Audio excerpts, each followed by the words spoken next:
Stop everything you're doing right now, not because something is wrong, but because something is about to change. What if the single most important skill you'll ever develop in your life, the one that determines your income, your relationships, your health, and your happiness, has nothing to do with talent, education, or timing? What if it's something you've been told is either fake or something you're just born with? Here's the uncomfortable truth most people never face. Right now, at this exact moment, your mind is working against you. Not because you're broken, not because you're weak, but because it was literally designed to do exactly that, to protect you by keeping you afraid, alert, and focused on everything that could go wrong. And the world around you? It's feeding that fear 24 hours a day, 7 days a week, through your phone screen, your social feed, and the conversations you didn't even realize were slowly reshaping who you are. But here's what nobody tells you. The most mentally strong people on the planet, the ones who seem completely unshakable no matter what life throws at them, they didn't get that way by being lucky, by having easier lives, or by being wired differently than you. They got there through a specific, learnable, repeatable process. And by the time you finish this, you're going to have that exact process in your hands. Not theory, not inspiration porn. A real blueprint, built on neuroscience, tested in the real world, and designed specifically for people like you who are serious about creating a life that actually feels like it belongs to them. Let's start at the beginning. Let's start with the thing your brain has been hiding from you. Chapter 1. Why your brain is secretly betting against you. You've probably heard the phrase mind over matter more times than you can count. Motivational posters, Instagram captions, well-meaning friends. But here's the problem. Nobody ever explains why the mind so often loses that battle. And until you understand the why, no amount of motivation, journaling, or positive affirmations is going to stick. Not really, because you'll be fighting the most sophisticated biological system ever created, your own brain, without knowing how it actually works. So let's talk about that. Your brain is not neutral. It is not a blank canvas waiting for your instructions. It is a survival machine, and it has been running the same operating system for roughly 200,000 years.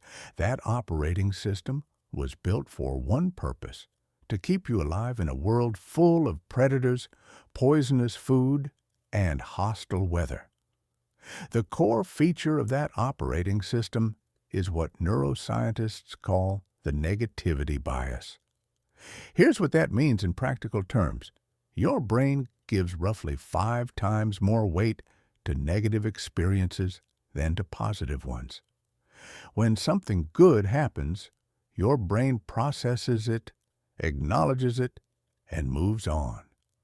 When something bad happens, even something minor like an awkward comment from a colleague or a rejection email, your brain locks onto it, replays it, analyzes it, and stores it in high-definition emotional memory.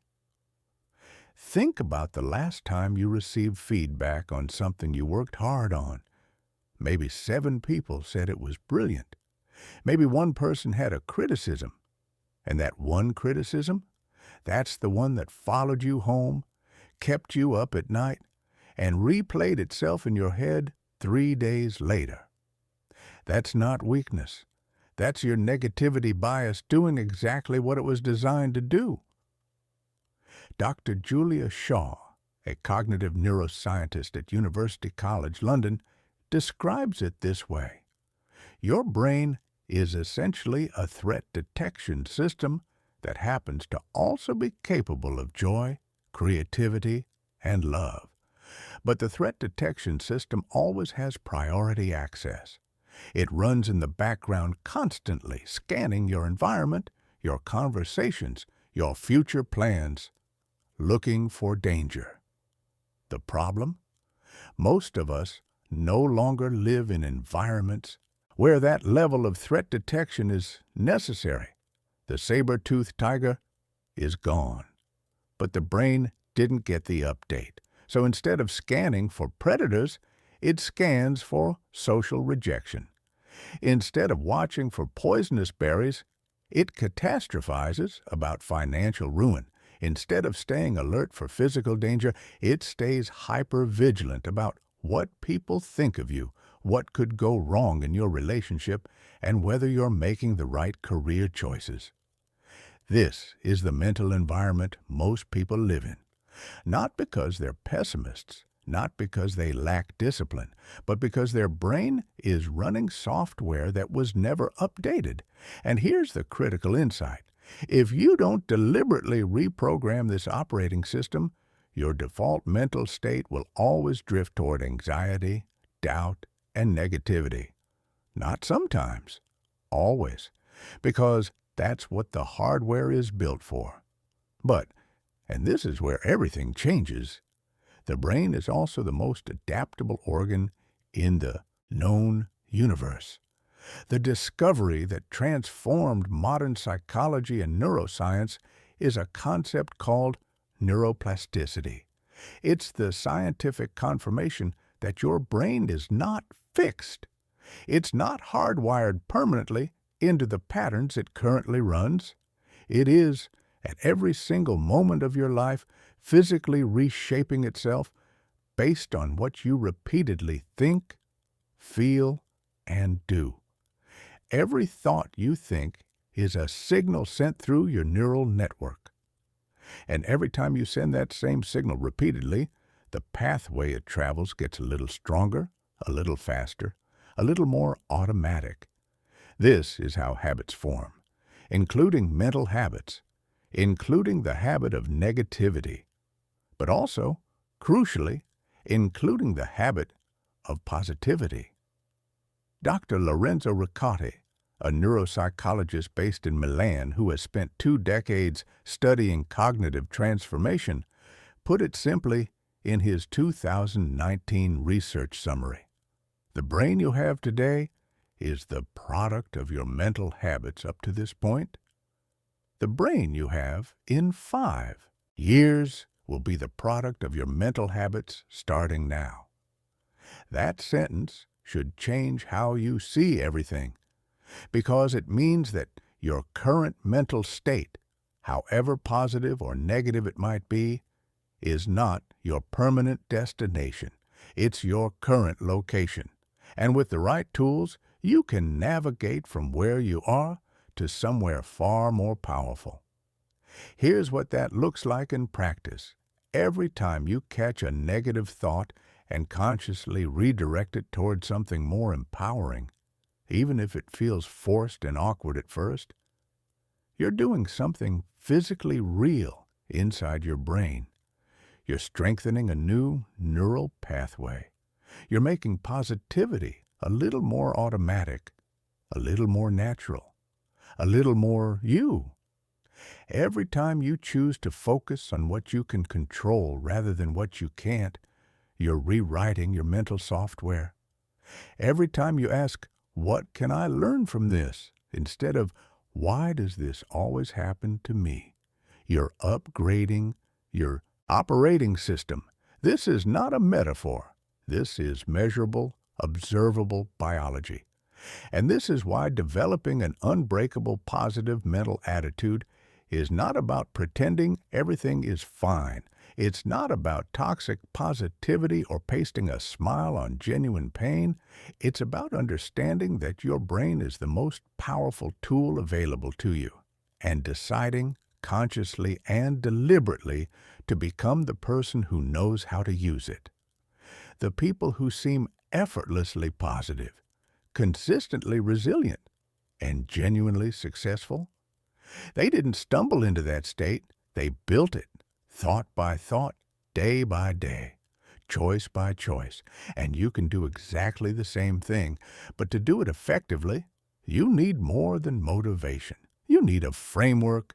You need to understand the foundational structure that unbreakable positivity is actually built on, because without that structure, you'll keep trying to think positively without knowing where to put your effort. That framework is what the next section is all about. Chapter 2. The Four Pillars. The Architecture of a Mind That Can't Be Broken. Most people approach developing a positive mental attitude the same way someone might try to build a house by randomly stacking bricks. They read a motivational book. They write gratitude lists for a week. They try to think positive when things get hard, and then life happens, and the whole thing collapses. And they conclude that positivity just isn't for them, or that they're not wired that way. The problem isn't effort. The problem is architecture. An unbreakable positive mental attitude is not a single skill. It's a structure built on 4 specific pillars that work together to create something far stronger than any one of them could be alone. Miss one pillar, and the whole structure becomes vulnerable. Build all 4, and you create something that can genuinely withstand anything life puts in front of you. Let's walk through each one. Pillar 1, cognitive command. Cognitive command is your ability to be the driver of your own thoughts, not a passenger. Most people, if they're honest, are passengers. Their thoughts just happen to them. They wake up and their mind immediately starts running whatever program was loaded the night before. Worries, to-do lists, old conversations, fears about the future. They have no awareness of this process, and so they have no influence over it. Cognitive command starts with a deceptively simple practice: noticing, not changing, not fixing, just noticing. Throughout your day, you begin to catch yourself in the act of thinking, and when you catch a thought, particularly a negative or limiting one, you ask it 3 questions. Is this thought actually true? Is this thought useful to me right now? Is this thought moving me toward who I want to be or pulling me away from it? If the honest answer to any of those questions is no, you've just discovered something important. Your mind has been running on autopilot in a direction you didn't choose, and once you see it, you can redirect it. Cognitive command isn't about suppressing thoughts or pretending you don't have them. It's about developing the relationship with your own mind where you are in charge, where you decide which thoughts deserve your energy and which ones get politely but firmly dismissed. This is a skill. It gets easier with practice, and it is the foundation of everything else. Pillar 2, emotional agility. Here is something most people misunderstand about positive mental attitude. It does not mean feeling good all the time. It means knowing what to do with how you feel. All of it? Emotional agility is the ability to experience your full emotional range, including frustration, disappointment, fear, and sadness, without being hijacked by any of it, without losing your footing, without making catastrophic decisions based on temporary emotional states. The key insight here is that emotions follow a predictable chain. Something happens. You interpret it, you feel something, you act. Most people try to manage their behavior, the last step, without ever addressing the interpretation, the second step, where the real opportunity lives. Emotional agility means intervening at the interpretation level, before the negative feeling gains momentum, before it narrows your thinking and limits your options. The practical technique is what psychologists call a cognitive pause, a deliberate 3 to 5 second gap between stimulus and response where you ask, what am I making this mean? Is that interpretation helping me? That pause is where your power lives. That pause is where you stop being a thermometer, just reflecting the temperature of whatever's happening around you, and start being the thermostat, the one that sets the temperature. Pillar 3, solution, gravity. Every mind has a default direction when challenges appear. For most people, that direction is toward the problem, analyzing it, explaining it, assigning blame for it, worrying about how bad it might get. Solution gravity is a trained mental reflex that automatically pulls your attention away from the problem and toward what you can do about it. Notice the specific language shift. Problem gravity asks, why is this happening? Who's responsible? What if it gets worse? Solution gravity asks, what can I actually do right now? What's one small step forward? What would I advise someone I love to do in this exact situation? These aren't just different questions. They create completely different neurological states. Different brain regions activate. Different emotions follow. Different behaviors emerge. People with strong solution gravity don't experience fewer problems than anyone else. They just spend almost no time in the problem-focused loop because their mind has been trained to immediately pivot toward what's actionable. That pivot is trainable, and once it becomes habitual, challenges stop feeling like threats and start feeling like puzzles, things to be solved, not endured. Pillar 4, forward vision. Your brain is not just reacting to the present moment. It's constantly predicting the future based on your dominant mental patterns. If you consistently think about what could go wrong, your brain builds predictive models around failure and threat. If you consistently hold a clear, emotionally charged vision of where you're going and who you're becoming, your brain builds predictive models around opportunity and progress. Forward vision is the deliberate practice of regularly feeding your mind a vivid, compelling picture of your desired future, not as wishful thinking, but as strategic mental programming. When you consistently visualize yourself embodying the mental strength, the confidence, the resilience, and the positive outlook you want to develop, you're not just feeling good in the moment. You're calibrating your brain's prediction system. You're training your subconscious to notice pathways, connections, and opportunities that align with that vision. This is the neurological foundation behind what people sometimes call manifestation.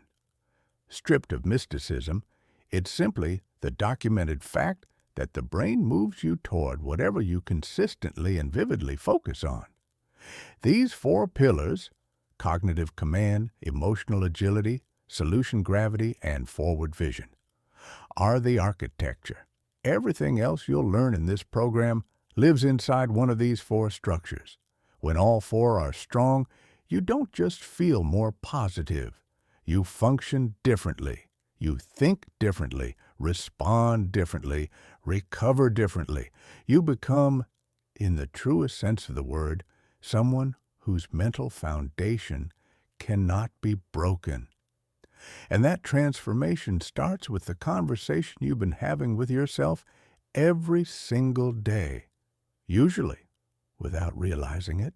Chapter 3. The voice in your head is lying to you. And here's how to change. That let's do something uncomfortable for a moment. Think about the last time something didn't go the way you hoped. A conversation that went sideways. A goal you didn't hit. A moment where you fell short of your own expectations. Now think about what the voice in your head said immediately after. Was it kind? Was it constructive? Was it the kind of thing you'd ever say to someone you loved? For most people, the honest answer is no. The internal voice, the constant running commentary that narrates your life from the moment you wake up to the moment you fall asleep, is often brutally harsh, critical in ways that would end a friendship, relentless in ways that no reasonable person would tolerate from anyone else, repetitive in ways that would make even the most patient person walk out of the room. And here's the part that makes this genuinely urgent. That voice is shaping your reality, not metaphorically, literally. Research from cognitive behavioral science consistently shows that your internal dialogue directly influences your emotional state, your decision-making, your confidence levels, your risk tolerance, and ultimately the actions you take or don't take every single day. The story you tell yourself about who you are and what's possible for you becomes the invisible filter through which every experience passes. If that filter is contaminated with self-doubt, criticism, and limiting narratives, no amount of strategy, skill, or opportunity will be enough. Because every good thing that comes your way gets distorted by the filter before it reaches you. So let's talk about how to clean the filter. The scale of the problem. Cognitive researchers estimate that the average person generates somewhere between 12,000 and 60,000 thoughts per day. The specific number varies based on the study, but what's consistent across the research is this. The vast majority of those thoughts, estimates range from 70 to 85%, are negative in tone, and roughly 90% are repetitive, the same thoughts, running the same loops day after day after day. Let that land for a moment. You are, in all likelihood, spending the majority of your mental processing power recycling the same negative content you were running yesterday, and the day before that, and the week before that. Your mind has become a playlist that shuffles between the same dozen or so deeply unhelpful tracks on repeat. And the worst part? Most of those tracks were loaded into your mental system by other people, long before you were old enough to evaluate whether they were true. Dr. Henry Weisinger, a psychologist and expert in emotional intelligence, has noted that by early adulthood, most people have received tens of thousands of messages about what they can't do, what they're not good enough for, and why their dreams are impractical. These messages come from parents who were themselves running negative programs, from teachers who didn't have time for nuance, from peers who were processing their own insecurities, and from a cultural environment that often mistakes pessimism for sophistication. This conditioning becomes your default inner voice. But default doesn't mean permanent. Step 1. Becoming the observer. The first step in transforming your internal dialogue has nothing to do with positive thinking. It has everything to do with honest awareness. For the next 7 days, your only job is to listen, not to change, not to judge, not to fix. Just to hear what your inner voice is actually saying. Carry something to write with, a notebook, your phone, anything. And every time you catch yourself in a moment of negative self-talk, write it down. Don't analyze it. Don't apologize for it. Just record it the way a scientist records data. Neutrally, accurately, consistently. What most people discover during this exercise is genuinely surprising to them. They find patterns they'd never consciously noticed. They find that certain triggers, a particular type of challenge, a specific person's presence a certain time of day, reliably activate the same negative loops. they find that their inner critic has a very narrow repertoire. The same 5 or 6 attacks, just endlessly recycled. And once you see the pattern clearly, something important happens. You stop being inside the pattern, you become the person who's watching it. That shift in perspective from participant to observer is the beginning of real control. Because you can't change what you can't see, but once you see it, you have a choice you didn't have before. Step 2. Putting your thoughts on trial. Every negative thought that appears in your mind is making an implicit claim. It's presenting itself as true, as reasonable, as an accurate representation of reality. Your job, once you've developed awareness, is to challenge that claim. Think of it as a courtroom. The negative thought is the prosecution, and you are both the defense attorney and the judge. Before any thought gets to influence your emotions, your confidence, or your decisions, it has to present its evidence. Ask it directly. Where is the actual evidence that this is true? Is this a fact, or is it an interpretation? Would a genuinely wise, objective person looking at my situation agree with this assessment? What would I say to someone I care about deeply if they came to me with this exact thought? That last question is particularly powerful because most people are far more compassionate, reasonable, and balanced in their advice to others than in their self-evaluation. You would never look at a close friend who made a mistake and say, "You're just fundamentally not good enough." But you say versions of that to yourself multiple times a day. The trial process forces your inner critic to produce evidence, and what you consistently discover is that it can't. Most negative self-talk is not based on evidence. It's based on fear, old conditioning, and the brain's threat detection system running scenarios that aren't actually happening. When you catch a thought in this process, you don't just dismiss it. You replace it, not with a lie, but with a more accurate, more complete version of the truth. I'm not good enough becomes I'm still developing, and that's exactly where I'm supposed to be at this stage. I always fail at things like this becomes I've struggled with this before, and I've also grown significantly from those experiences. Nobody believes in me becomes I'm building something that not everyone can see yet, and that's okay. These replacements aren't delusions, they're corrections. You're not pretending problems don't exist. You're refusing to let a distorted, incomplete, fear-based narrative represent reality. Step 3. Installing the new program. Awareness removes the old faulty code. The trial process identifies it, but you still need to install something new. And this is where repetition becomes your most powerful tool. Your brain changes through patterns of firing. The more frequently a particular thought pattern activates, the stronger its neural pathway becomes, and the more automatically it runs. This is precisely how negative self-talk became automatic in the first place, through years of repetition.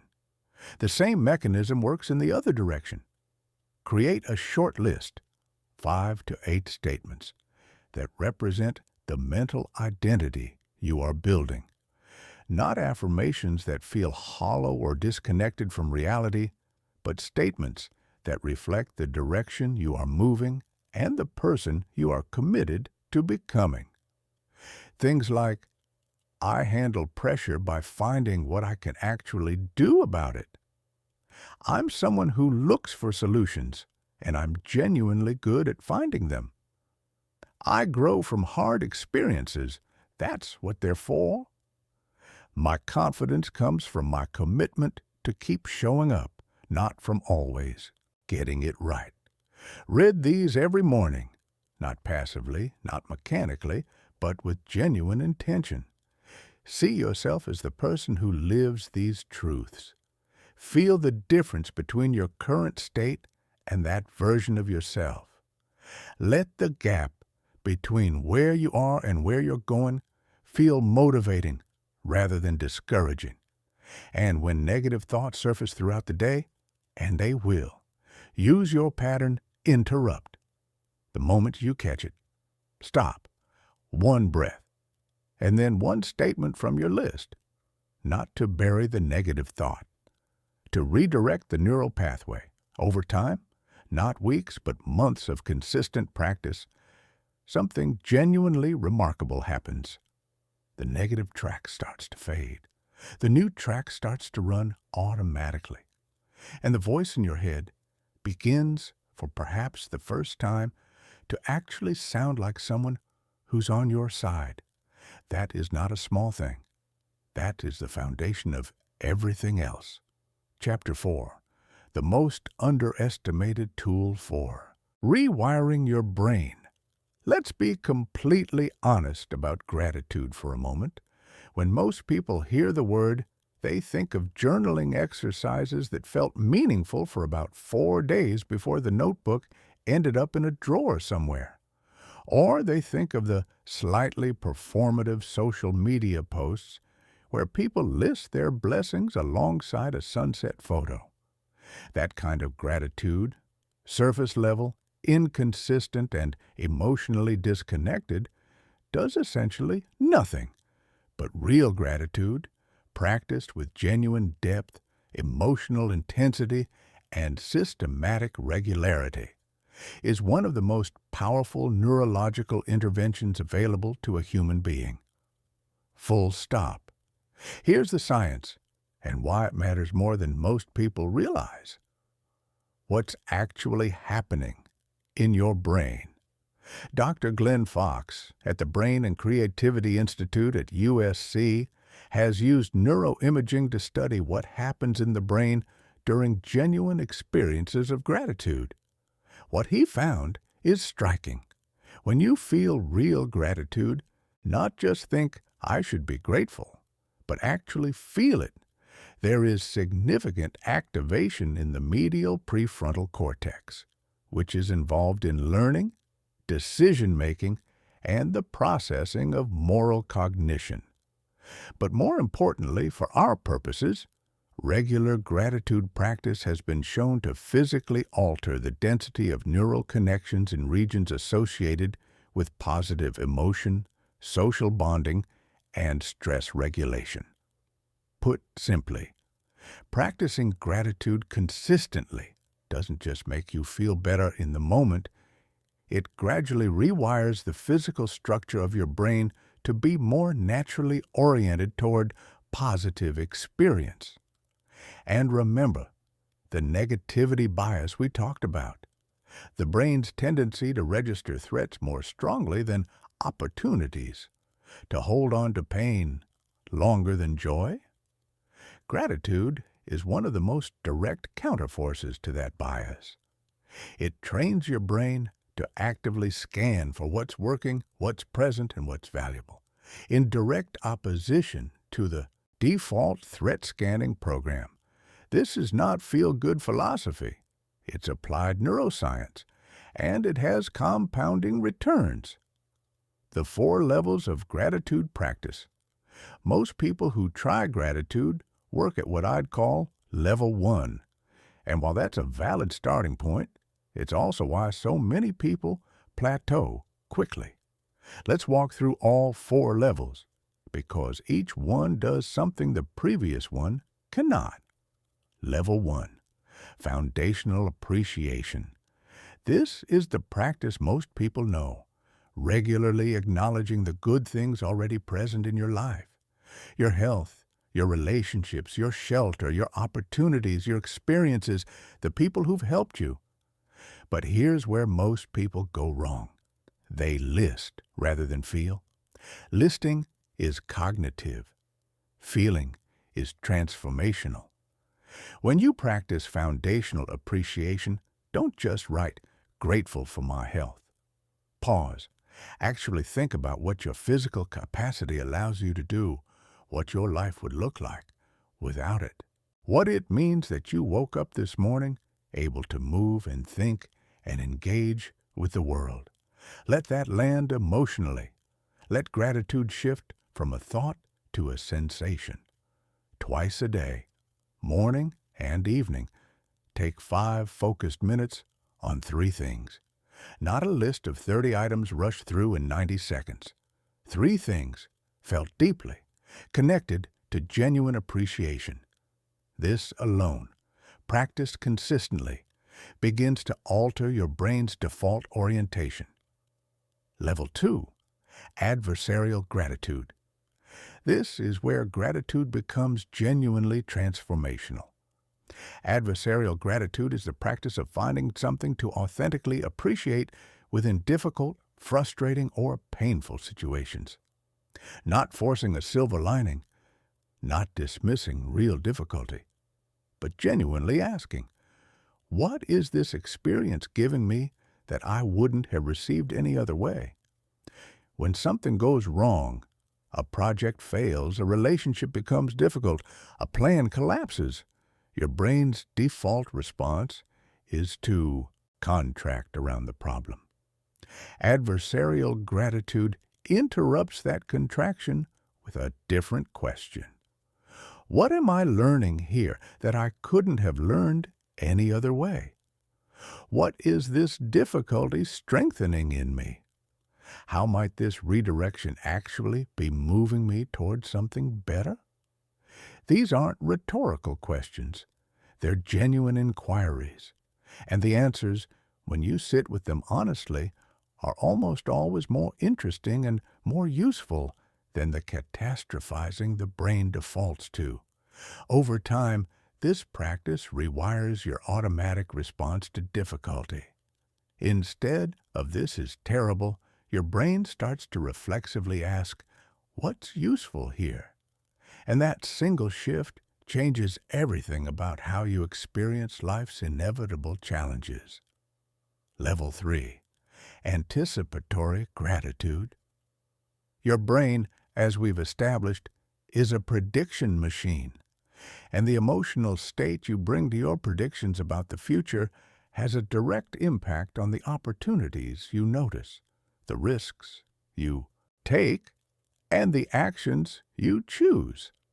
Anticipatory gratitude is the practice of feeling genuine appreciation for goals you're working toward and experiences you want to have before they've happened. This is not pretending things have happened that haven't. It's using the brain's well-documented inability to fully distinguish between vividly imagined and actual experience to pre-program positive expectation. When you feel grateful, not hopeful, not wishful, but grateful, for the person you're becoming, the opportunities you're moving toward, and the life you're building, you shift your brain's predictive orientation from threat detection to opportunity recognition. Athletes use this. High-performing executives use this.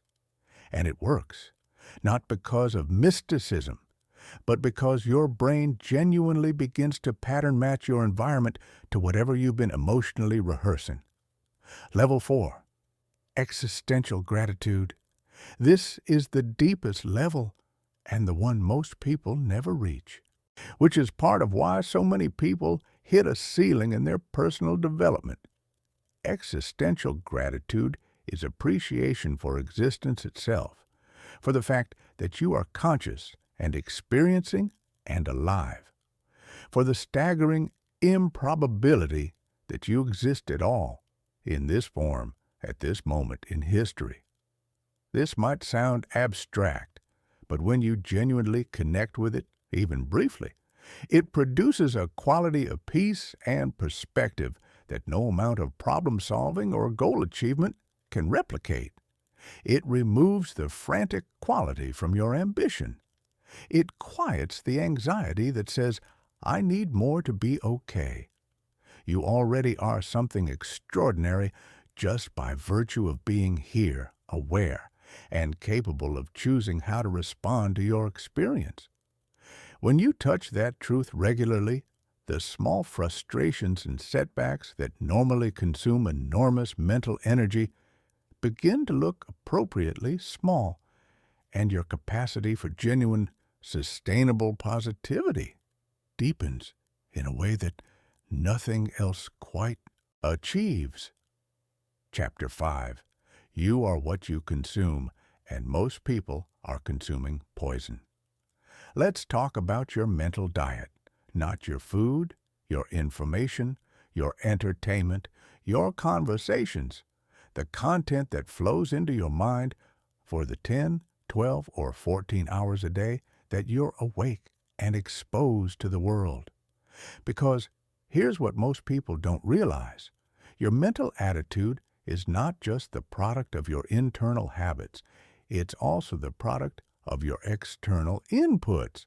And for the majority of people walking around today, those inputs are catastrophically bad.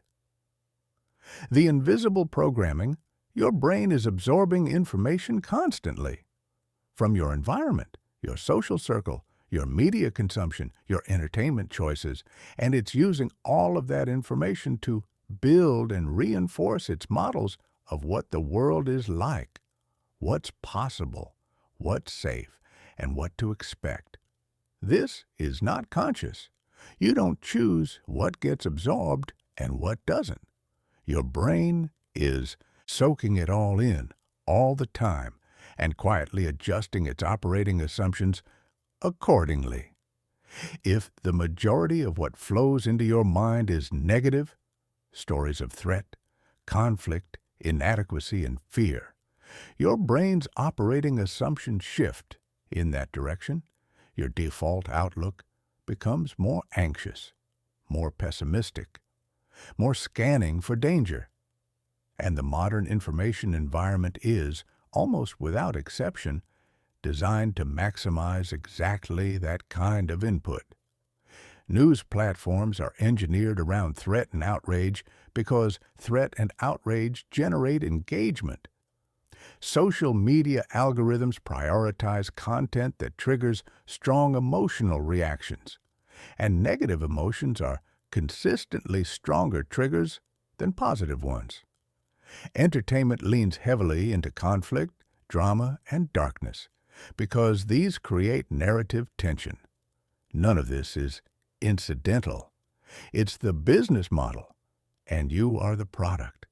Your attention, captured by emotionally charged content and sold to advertisers, is funding an industry that is systematically training your brain for anxiety, comparison, and negativity. Not because these platforms are evil, but because they are following the incentive structure that your engagement patterns created. Understanding this is not about being cynical. It's about being clear-eyed. Because once you see the mechanism, you can choose to opt out of it. The mental diet audit. Here's an exercise that changes things for almost everyone who does it seriously. For 1 week, track your information consumption the way someone tracking their nutrition would track food. Write down every show you watch, every news source you check, every social media platform you scroll, every podcast you listen to, every conversation you participate in. Then, and this is the important part, evaluate each one honestly against a simple question. After consuming this, do I feel more capable and more positive about life, or less? Not more entertained, not more informed in a general sense, genuinely more equipped to show up powerfully in your own life? Most people discover that a substantial portion of their daily mental diet is making them measurably worse, more anxious, more cynical, more exhausted, more disconnected from their own sense of agency and possibility. And then, here's the liberating part. You get to make different choices. Curating your inputs with intention. Eliminating harmful inputs is the first step. The second is actively curating positive, empowering replacements. Your morning hour, the first 60 minutes after you wake up, has a disproportionate impact on the tone of your entire day. Your brain is in a highly receptive state immediately after sleep. What you feed it in that window sets the trajectory for your entire mental experience until bedtime. Protect that hour.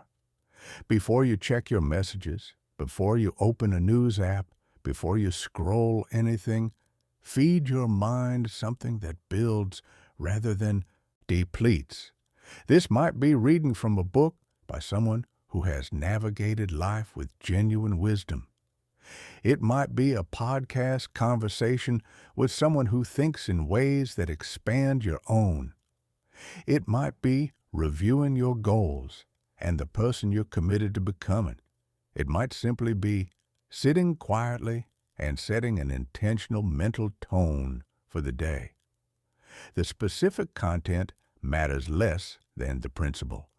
Be deliberate about what gets first access to your mind. Your evening hour is equally important for different reasons. What you expose your mind to in the hour before sleep has a significant influence on your subconscious processing during the night. Ending your day by consuming conflict-heavy news or anxiety-inducing content is like asking your subconscious to spend 8 hours running threat simulations.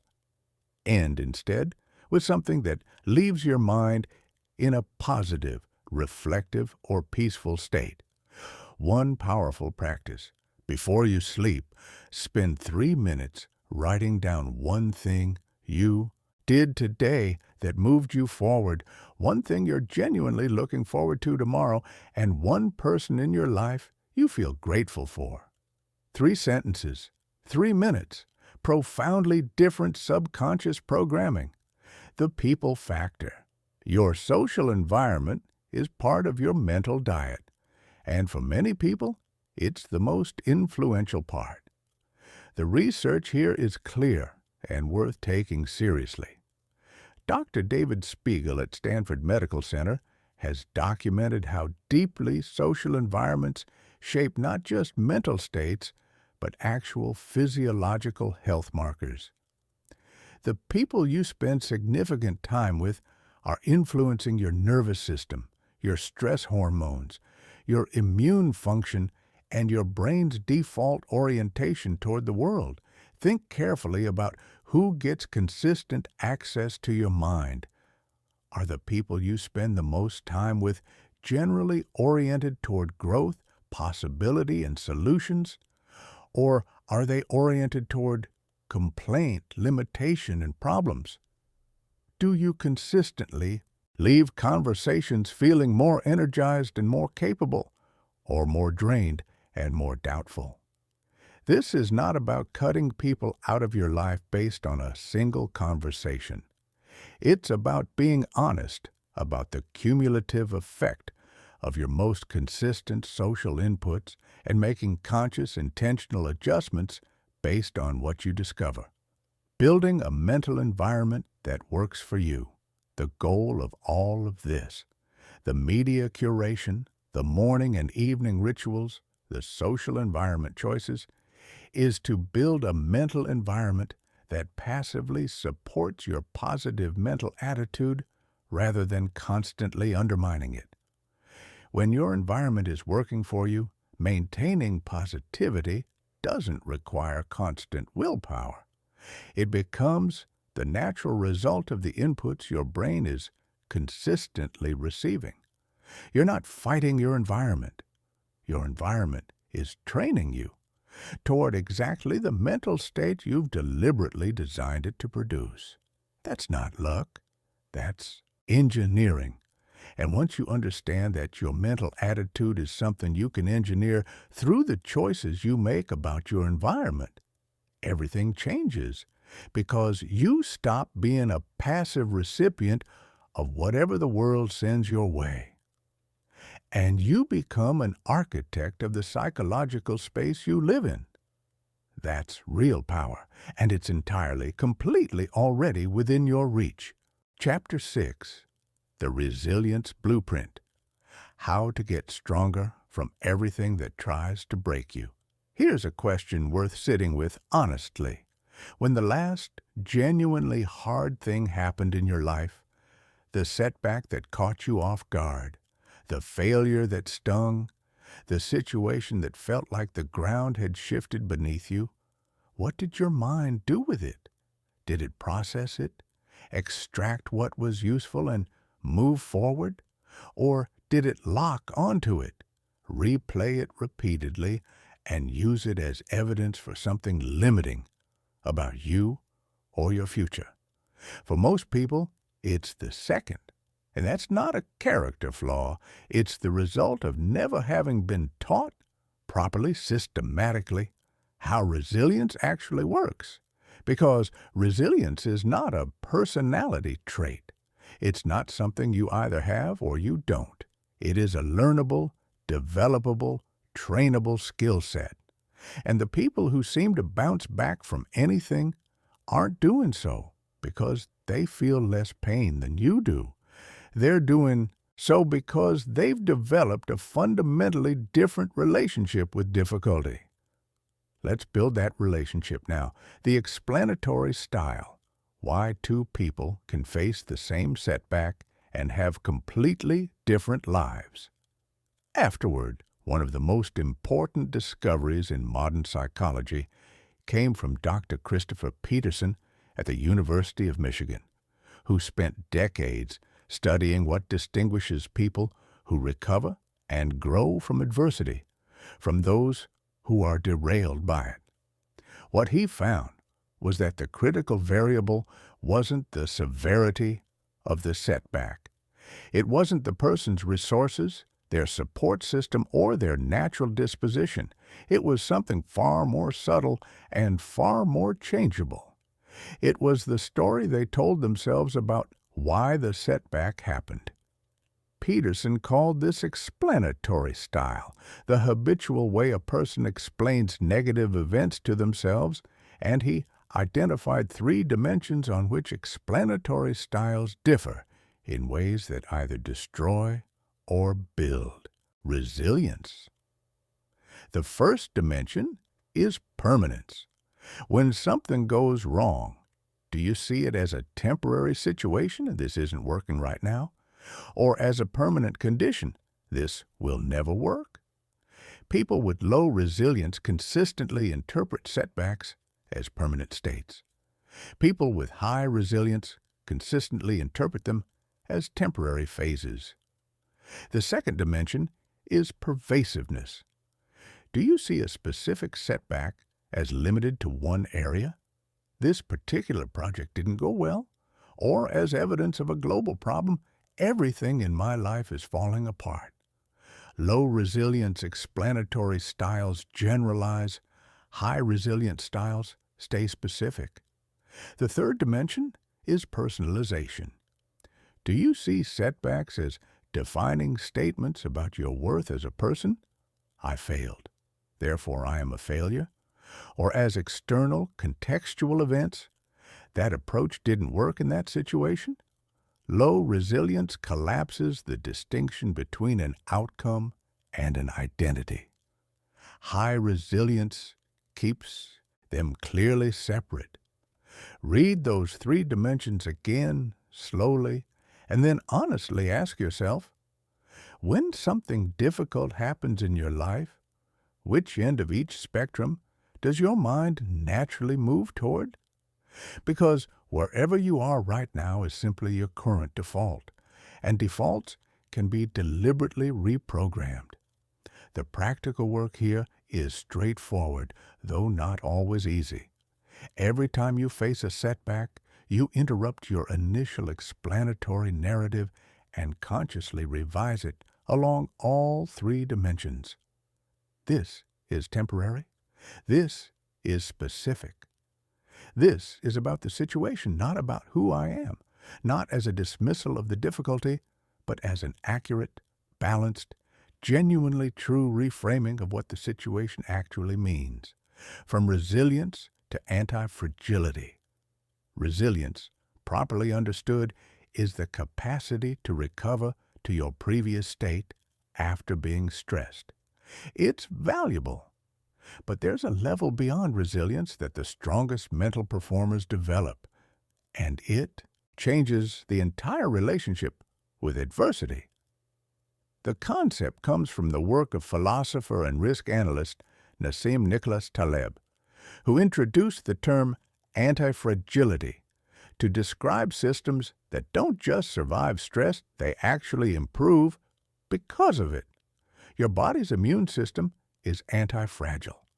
Expose it to manageable threats, and it becomes stronger and better equipped to handle future threats. Remove all challenge, and it becomes weaker and more vulnerable.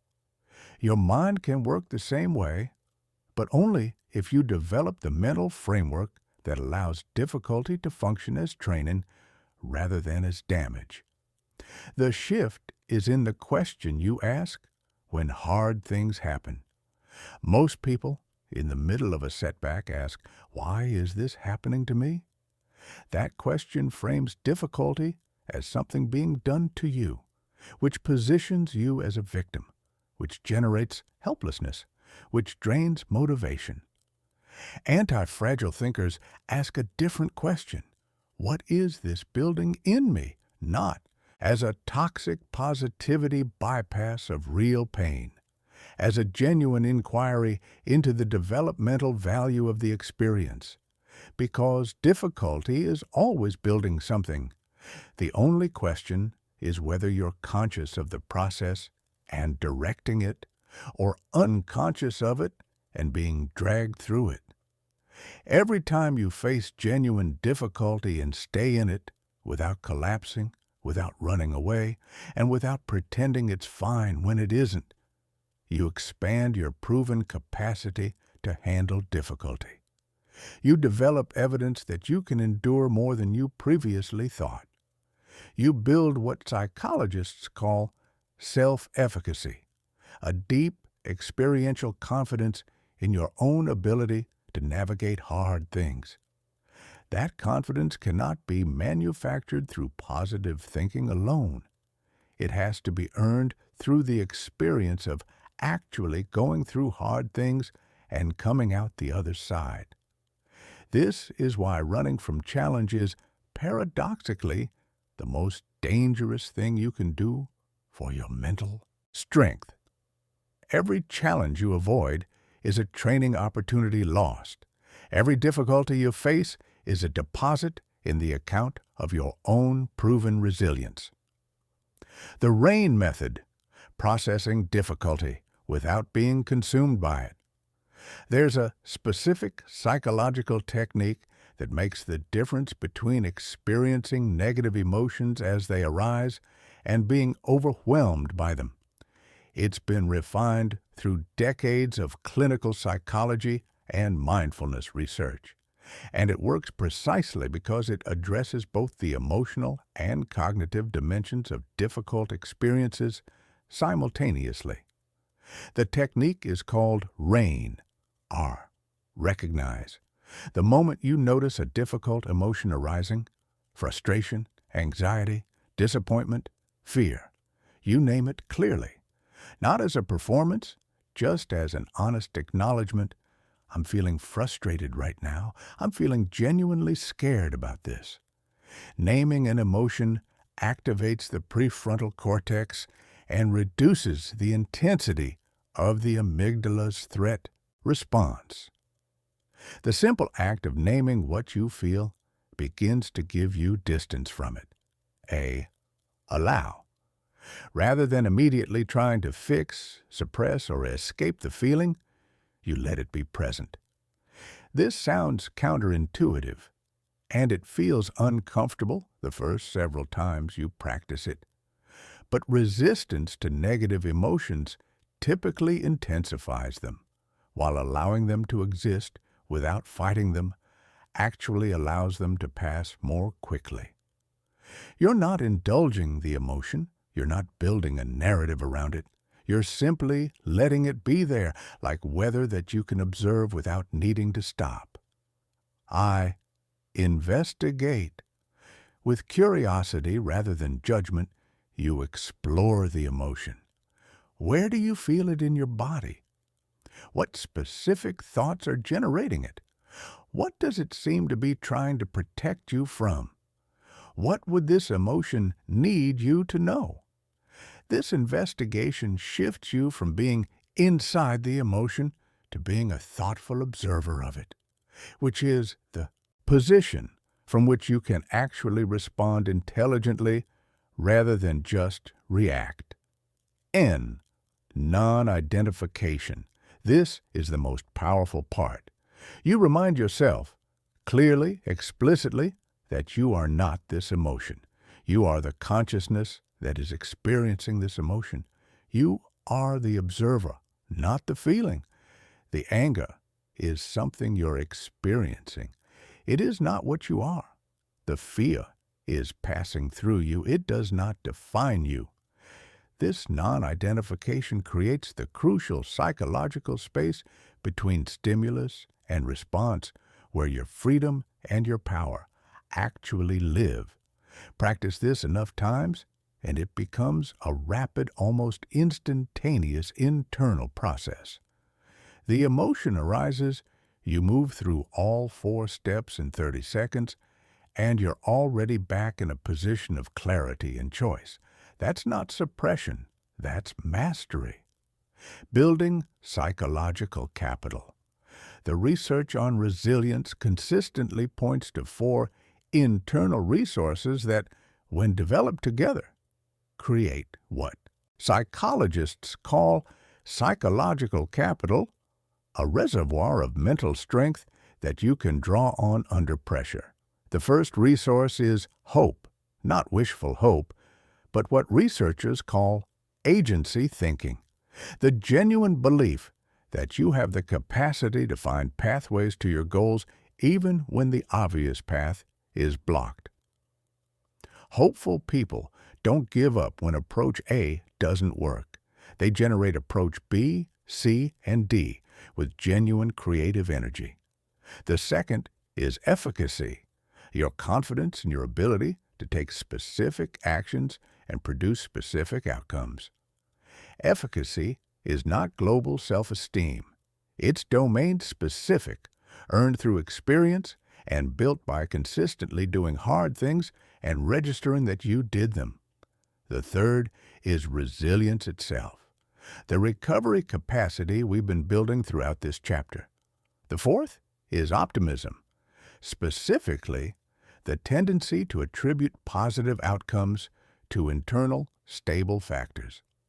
I made that work because of how I approached it, and negative outcomes to external, temporary, specific factors that didn't work in those conditions at that time with that approach. These 4 resources compound. When you have genuine hope, you persist long enough for efficacy-building experiences to happen. When your efficacy grows, your optimism deepens. When your optimism deepens, your resilience strengthens. And a stronger resilience feeds a more genuine hope. The entire system becomes self-reinforcing, but only once you've built enough of each component to get the compounding started, which is precisely what everything in this program is designed to do. Chapter 7, The Mental Rehearsal System, How to Program Your Mind for the Life You're Building. You've heard about visualization. You've probably tried it at some point. Closed your eyes, pictured something positive, felt briefly good about it, and then moved on with your day. Maybe it felt powerful. Maybe it felt vaguely silly. Either way, it probably didn't change much. And that's because you were doing visualization the way most people do it, as a pleasant mental exercise rather than as a serious neurological training protocol. What you're about to learn is different. Why your brain can't tell the difference. In the late 1990s, neuroscientist Dr. Alvaro Pascual Leone at Harvard Medical School conducted a study that changed the field's understanding of mental practice. He divided participants into 3 groups and had them work with a simple piano sequence. The first group physically practiced the sequence for 2 hours each day. The second group sat at the piano for 2 hours each day and mentally practiced playing the sequence without moving their fingers. Pure mental rehearsal, nothing more. The third group did nothing. After 5 days, brain scans of all 3 groups were compared. The results were extraordinary. The group that had only visualized, who had never physically touched the piano, showed almost identical neurological changes to the group that had physically practiced every day. The same neural pathways had strengthened. The same motor regions had developed. The brain had physically changed in response to an experience that only happened in the mind. Both practice groups significantly outperformed the control group. What this tells us is not just that visualization is useful. It tells us that your brain, at the neurological level, cannot fully distinguish between a vividly experienced mental rehearsal and an actual physical experience. Both activate the same neural pathways. Both strengthen the same connections. Both make the rehearsed behavior more automatic, more natural, and more accessible, which means that every time you vividly visualize yourself maintaining composure under pressure, you're making composure under pressure more neurologically automatic. Every time you mentally rehearse responding to a difficult situation with confidence and solution focus, you're making that response more likely to occur when the real situation arises. This is not motivation. This is applied neuroscience. The 5 levels of strategic visualization. Level 1, outcome visualization. The most familiar form of visualization, and the one people typically start with, is seeing yourself having achieved a goal or embodying a desired quality. For developing an unbreakable positive mental attitude, your outcome visualization looks like this. You create a vivid, detailed mental movie of yourself 6 months from now, fully inhabiting the mental state you're building. You see yourself waking up with genuine energy and clarity. You see yourself encountering a challenge and responding with calm, creative problem-solving rather than panic or avoidance. You see yourself in a difficult conversation, fully grounded, not defensive, genuinely curious, and constructive. Make the image as specific and sensory as possible. What does your face look like? How do you carry yourself? What does your voice sound like when you speak from this place of genuine mental strength? What does it feel like in your body to be this version of yourself? The more vivid and emotionally engaging you can make this visualization, the more powerful its neurological impact. Level 2, process visualization. This is where visualization becomes truly practical and where most people never go. Process visualization is not about seeing the outcome. It's about mentally rehearsing the internal process of getting there. The specific thoughts you choose, the emotional responses you generate, the moment-by-moment navigation of real situations. Identify 2 or 3 specific situations where you currently find it difficult to maintain a positive mental attitude. Maybe it's criticism from a particular person. Maybe it's a certain type of professional pressure. Maybe it's the period after a significant setback when motivation is hard to find. Now, mentally rehearse handling those exact situations in detail with full emotional engagement, the way the best version of you would handle them. You're not just watching yourself succeed. You're rehearsing the internal experience of choosing an empowering thought over a limiting one, of noticing the emotion rising and applying the RAIN method, of asking a solution-focused question instead of spinning in problem-focused loops. This is training. The same way a competitive athlete mentally rehearses their event before they perform it, you are mentally rehearsing your responses to life's challenges before they arrive. Level 3. Identity visualization. This is the most powerful form of mental rehearsal for the purpose of this program. Identity visualization is not about what you do or what you achieve. It's about who you are. You create a comprehensive, vivid picture of your ideal mental self, the version of you who has fully integrated unbreakable positivity as a core identity trait. And then you spend time every day not just picturing that person, but being that person mentally, seeing through their eyes, thinking their thoughts, feeling their settled, grounded confidence. The psychological mechanism here is important. Your behavior is always consistent with your self-concept. You act in accordance with who you believe yourself to be. If your core identity is someone who struggles with negativity, you will keep struggling regardless of how many positive techniques you apply, because your behavior keeps returning to what feels like home.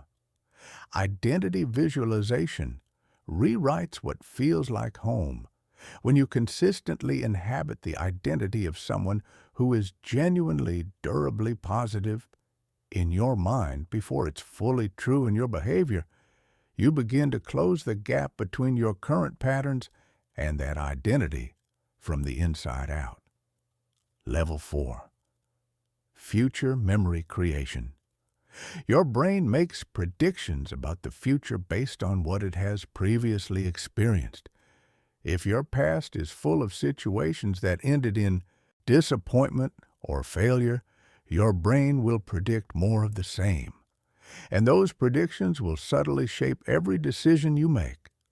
Future memory creation uses vivid visualization to give your brain positive memories of events that haven't happened yet, to program positive expectations at the neurological level. Before a challenging meeting, a difficult conversation, or a situation where you've historically struggled, you spend 5 minutes mentally rehearsing it going well, in specific, sensory, emotionally engaged detail. You create such a vivid and complete mental experience of success that it begins to feel to your brain like something that has already happened. The practical effect is remarkable. You enter the actual situation with your brain already pattern matched to success rather than failure. Your confidence is not manufactured or forced. It's the natural result of your brain recognizing a situation it has already successfully navigated. Level 5. Adversarial resilience visualization. This final level is the one most people avoid, and the one that builds the deepest resilience.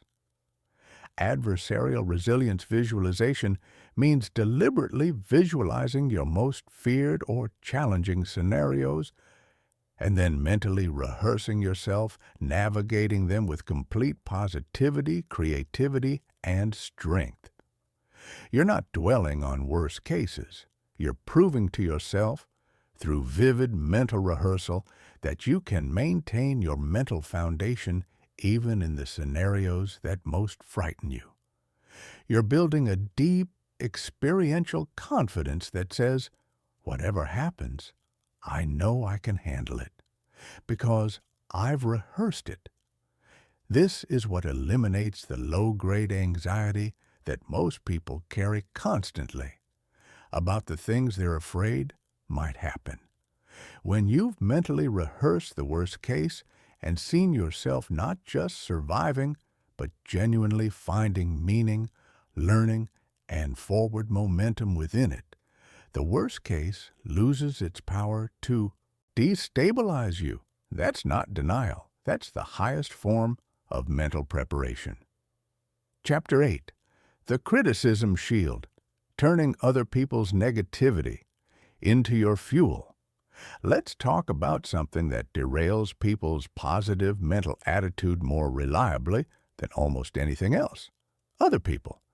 Specifically, criticism, judgment, dismissal, and the various ways that the people around us can make us doubt ourselves, shrink our ambitions, and abandon the mental work we've been building.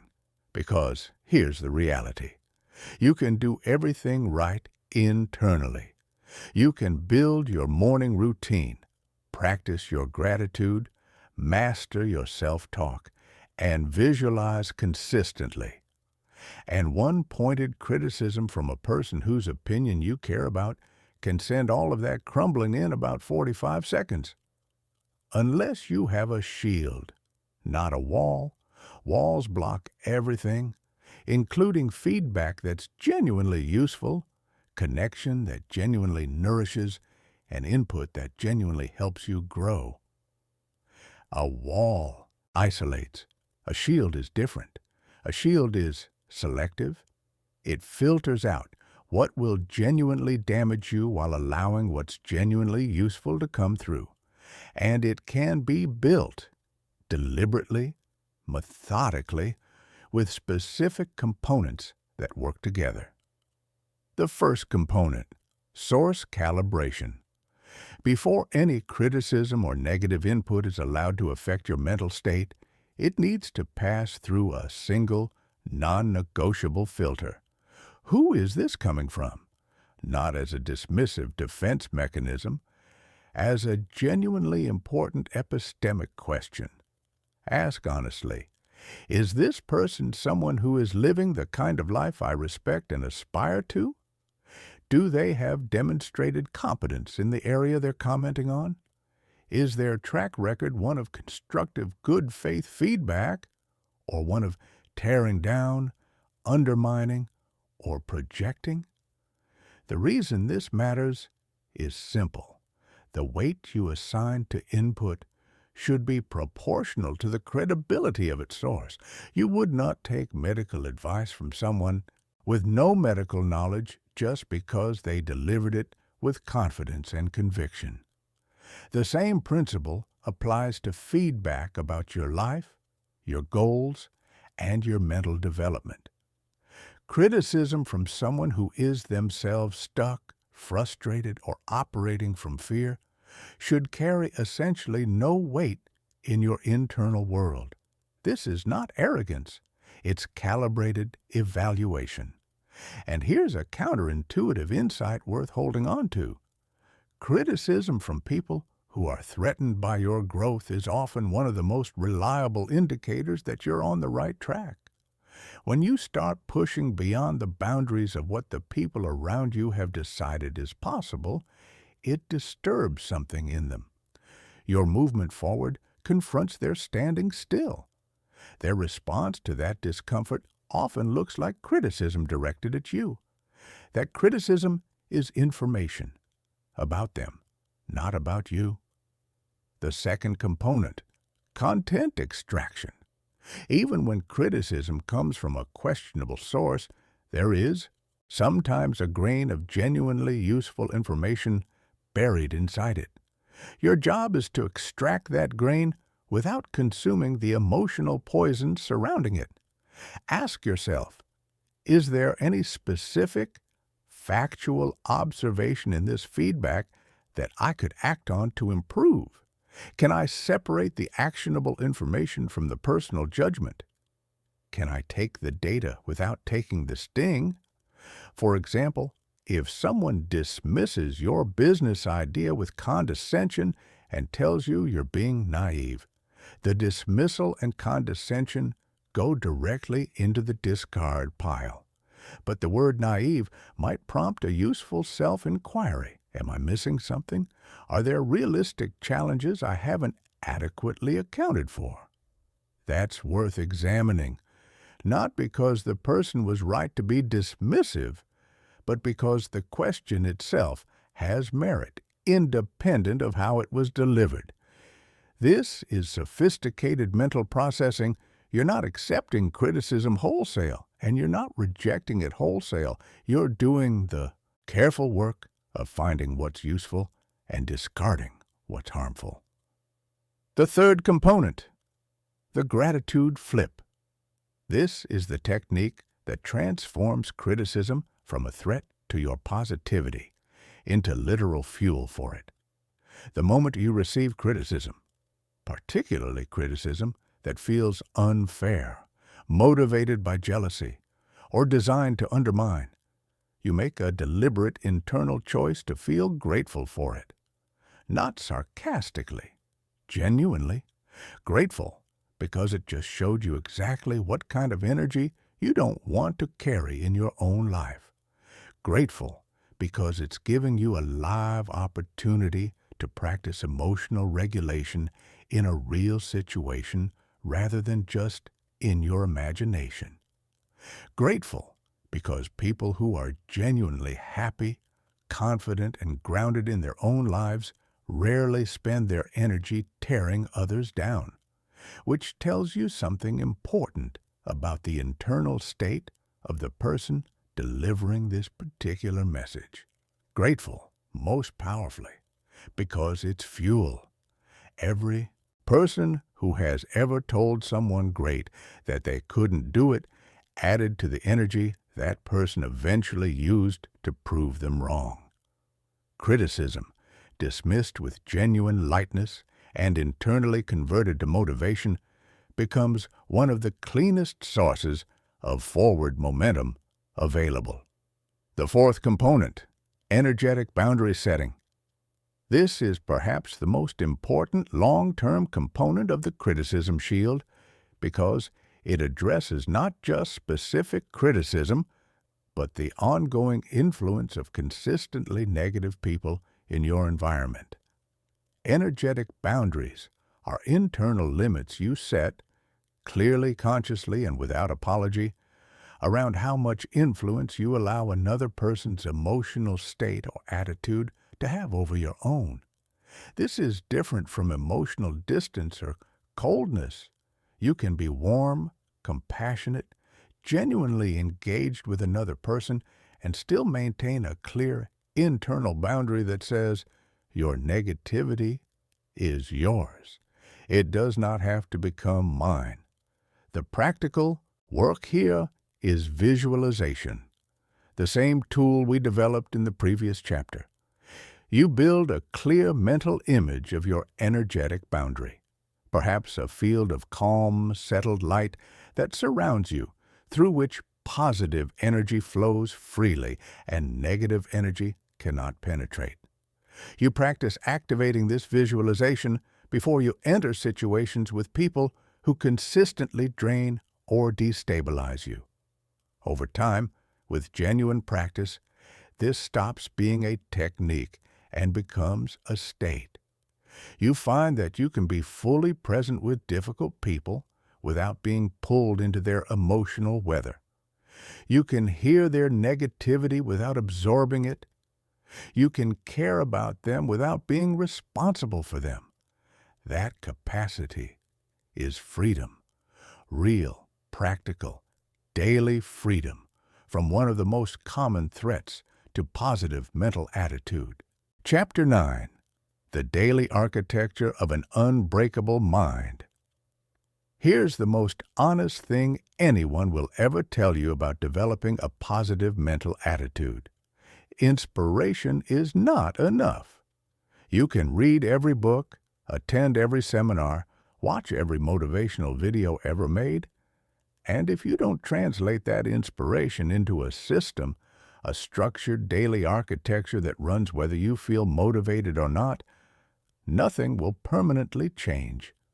You'll have powerful moments, meaningful breakthroughs, days where everything clicks, and then life will get hard or busy or exhausting, and you'll gradually drift back to exactly where you started. This is not a character failure. This is what happens when people try to maintain positivity through willpower rather than through design. Willpower is a finite resource.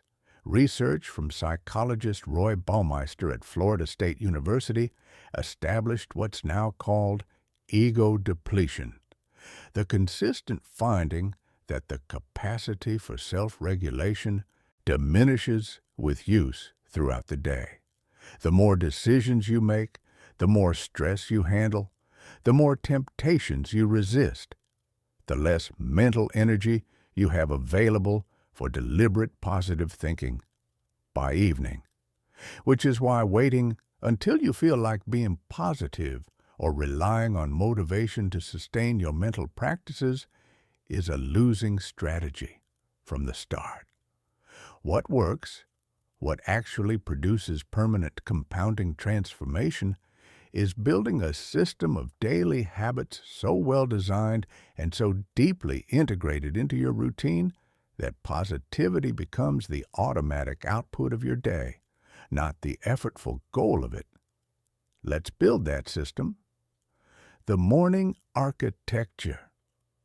The first 60 minutes of your day are neurologically unlike any other 60 minutes. Your brain transitions from sleep in a state of high theta wave activity, a deeply receptive, highly programmable state, before gradually shifting into the faster beta waves of active cognition. What you feed your mind during this transition window has a disproportionate influence on your mental and emotional tone for the entire day. Not because of magic, but because of how your brain's predictive system works. It uses the first inputs of each day to calibrate what kind of day to expect, what kind of emotional register to prepare for, and what kind of attention to bring to incoming experiences. Most people spend this critical window in a way that almost guarantees a negative day. They reach for their phone before they've fully woken up, immediately exposing their highly receptive brain to a flood of notifications, demands, news, and social comparison. Their first emotional experience of the day is reactive rather than intentional, and the tone set in those first minutes echoes through every subsequent hour. Your morning architecture does the opposite. It puts you in charge of the first input. The first element is intentional stillness, 2 to 3 minutes of genuine quiet before any screen, any news, any external demand. Not necessarily meditation, though that's excellent if it suits you. Simply a conscious pause in which you exist, breathe, and choose your mental starting point for the day. You might set a clear intention. Today, I am going to bring genuine curiosity to whatever arises, or simply allow yourself the luxury of a few fully present, uncommitted moments before the day begins making requests of you.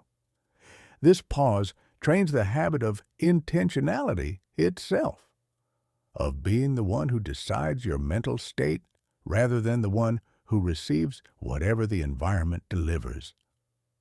The second element is depth gratitude, not a quick mental list of things you're grateful for, but 3 to 5 minutes of genuinely felt appreciation for specific things in your current life. Use the Level 1 gratitude practice from Chapter 4. Choose 2 or 3 specific things and feel them rather than simply noting them. What does it actually mean that you have this? What would your day look like without it? What does it make possible? This practice, done with genuine emotional engagement every morning, begins to shift your brain's default scanning orientation within weeks of consistent practice. Your reticular activating system, the neural filter that determines what your brain notices and highlights from the constant flood of sensory information, starts calibrating toward positive data. You begin noticing opportunities, moments of beauty, evidence of your own progress that your previous mental settings were filtering out entirely. The third element is forward visualization. 3 to 5 minutes of clear, emotionally engaged mental rehearsal of your day going well. Not fantasizing, rehearsing. See yourself moving through the specific challenges and interactions of today with the mental qualities you're building.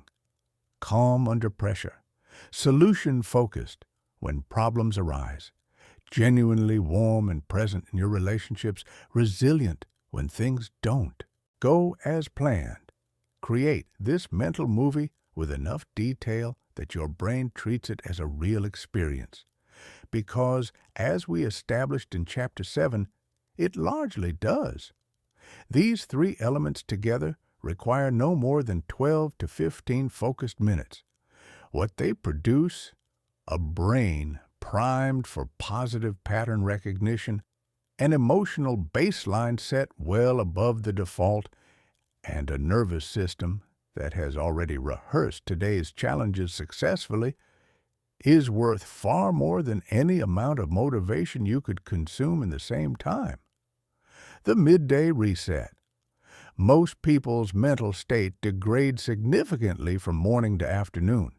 The challenges of the day accumulate, decision fatigue builds, energy drops, and the positive mental architecture built in the morning starts to crumble under the weight of the day's reality.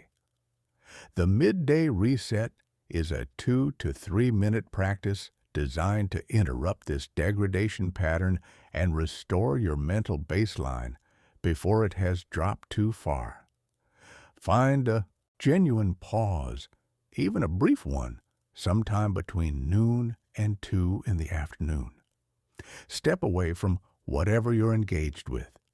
Take 5 slow, deliberate breaths with a slightly longer exhale than inhale.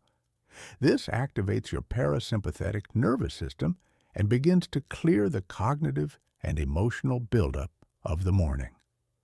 Then ask yourself 3 questions. What's one thing that went well this morning? What's one thing I'm genuinely looking forward to this afternoon? What's one small choice I can make right now that moves me in the direction I want to go? 3 questions, 2 minutes. That's all this requires. But the effect on your afternoon mental state is significant because you've interrupted the drift toward negativity and explicitly reoriented toward what's working, what's positive, and what you can actually do. The evening integration ritual. What you do with the last 30 minutes before sleep matters enormously, not just for the next morning, but for the long-term architecture of your positive mental development. Your brain consolidates learning and emotional processing during sleep. The content of your thoughts and emotional experiences in the final period before sleep has a significant influence on what gets consolidated, reinforced, and integrated as you rest. If you end your day with the news, with anxiety about tomorrow, or with unresolved emotional tension from the day's challenges, your brain spends the night reinforcing those patterns. If you end your day with reflection, appreciation, and forward intention, your brain consolidates those instead. The evening integration ritual has 3 components.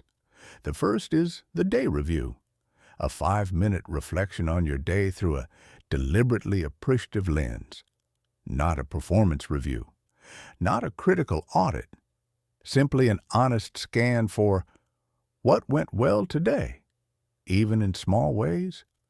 What did I handle better than I might have 6 months ago? What one moment today would I want to carry forward? This trains your brain to automatically scan each day for evidence of your progress and competence rather than defaulting to its negativity bias, which would naturally highlight what went wrong. The second is the learning extract, a single sentence or two about what today added to your understanding. Not a lengthy journaling session, a simple, clear articulation of one thing today taught you about yourself, about other people, or about how to navigate your life more skillfully. This practice does something subtle and powerful over time. It frames every day as inherently educational, which means that even difficult days, perhaps especially difficult days, become sources of valuable data rather than simply sources of suffering. The third is tomorrow's intention. One clear, specific intention for how you want to show up mentally tomorrow. Not a goal, not a to-do list, a mental posture. Tomorrow, I am going to bring genuine patience to the things I can't control. Tomorrow, I am going to look for the growth opportunity in whatever feels hard. This gives your subconscious something specific and positive to process during sleep. And it means you wake up already oriented toward the mental quality you've chosen, rather than having to build that orientation from scratch each morning. The negativity interrupt throughout your day. Regardless of how well designed your morning and evening routines are, negative thought patterns will arise. Difficult emotions will surface. Your brain will periodically return to its default threat scanning mode. The negativity interrupt is a simple, immediately deployable pattern break for these moments. The moment you catch yourself in a negative spiral, complaint, rumination, catastrophizing, self-criticism, you use a three-step interrupt. First, a physical anchor, a single sharp breath, a brief touch of your fingers together, or any consistent physical gesture that serves as a clear signal to your nervous system that a pattern shift is happening. Second, a verbal redirect, a short phrase said internally that immediately reorients your attention. Something like, what's actually true right now? What can I actually do? The specific words matter less than consistency. Use the same phrase every time, so it becomes a conditioned cue for a state shift. Third, a micro-practice, 10 seconds of genuine attention on something you appreciate in your immediate environment. Not a forced search, a real one. The quality of light in the room, the fact that you're somewhere warm, the sound of something familiar, any genuine point of appreciation that returns your attention to the present moment and what's actually here. This three-step interrupt, practiced consistently, begins to shorten the duration of negative spirals significantly. Over months of practice, you find that the spirals start losing their grip faster and faster because your brain has learned through repetition that there's a reliable exit from them. The solution-focused daily default, the final daily habit, is the most pervasive of all because it doesn't happen at a specific time. It happens continuously, woven into every interaction and every challenge throughout the day. Solution-focused daily default is the trained reflex of immediately asking, when any problem or challenge arises, what's actually possible here? What's one thing I can do? Not after spending 20 minutes analyzing the problem. Not after venting thoroughly about how unfair the situation is. Immediately, as a first response.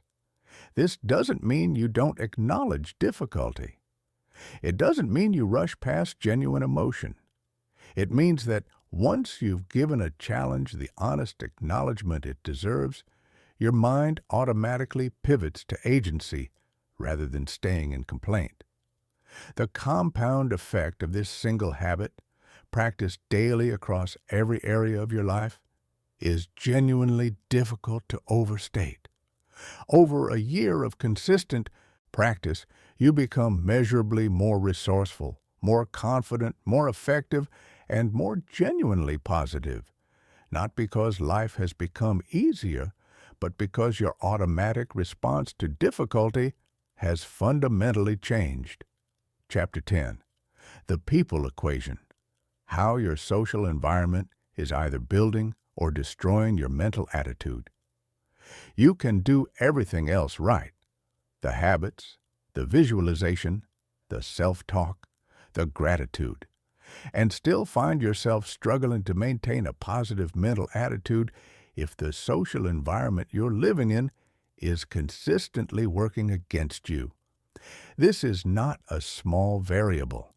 Research from Dr. Nicholas Christakis and Dr. James Fowler at Harvard, later expanded and refined in their landmark studies on social contagion, demonstrated that emotional states spread through social networks with remarkable consistency and range. Your mental and emotional state is being influenced in measurable ways by the people you spend time with. The people they spend time with, and even the people in the tier beyond that. Your positivity is not a purely internal project. It's also a social one. And most people, when they honestly examine the social environment they're living in, discover that a significant portion of it is actively working against the mental attitude they're trying to build. The relationship audit, conducting an honest relationship audit, is one of the most impactful and most avoided practices in personal development. It's avoided because it requires honesty that feels uncomfortable, particularly when the people who are draining your positivity are people you care about. But avoidance is expensive. Every hour you spend with people who consistently reinforce limiting beliefs, model negative thinking, or drain your energy is an hour that's working against every positive habit you're building. The compound effect of that exposure over months and years is significant. Here's how to do the audit cleanly and honestly. Think through the people you spend significant time with: friends, family members, colleagues, social acquaintances. For each person, ask honestly, after spending time with this person, do I consistently feel more energized, more capable, and more positive about what's possible in my life? Or do I consistently feel more drained, more doubtful, or more focused on problems? That's the primary question. Not whether you love them, not whether they're a good person, not whether you've known them for years. Purely, what is the consistent emotional and mental effect of time spent with them? Divide your list into 3 categories: those who consistently leave you energized and positive, those who are roughly neutral, and those who consistently leave you depleted or negative. Then make deliberate choices about the proportion of your time and attention that goes to each category. This is not about abandoning people or treating relationships as purely transactional. It's about being honest, perhaps for the first time, about the actual impact your social environment is having on the mental attitude you're working hard to build. Managing energy drains without losing your heart. For people in the 3rd category, the consistent energy drains, you have more options than just avoidance or full disconnection. Some of these people you genuinely love and don't want to distance from. Some are family members you'll always be in contact with. Some are colleagues you work alongside daily.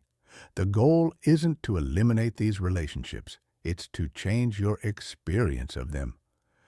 3 specific strategies work reliably in these situations. Topic steering, consciously redirecting conversations toward more positive and constructive territory when they drift into complaint, catastrophizing, or negativity. not confrontationally, simply by asking a different question.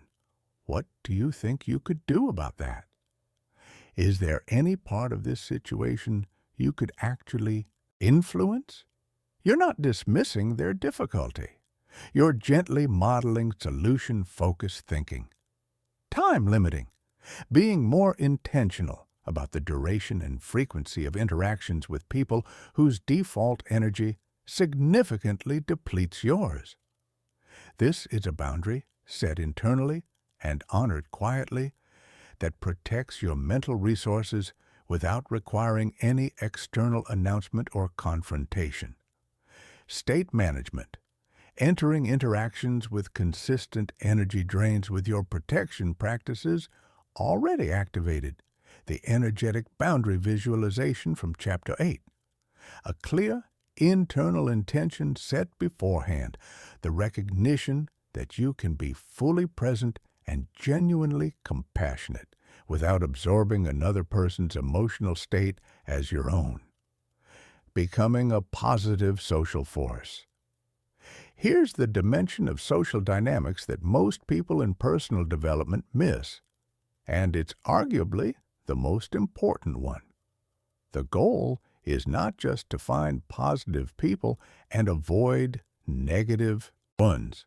The goal is to become the kind of person who changes the emotional atmosphere of whatever room you enter. This is what genuine social magnetism looks like.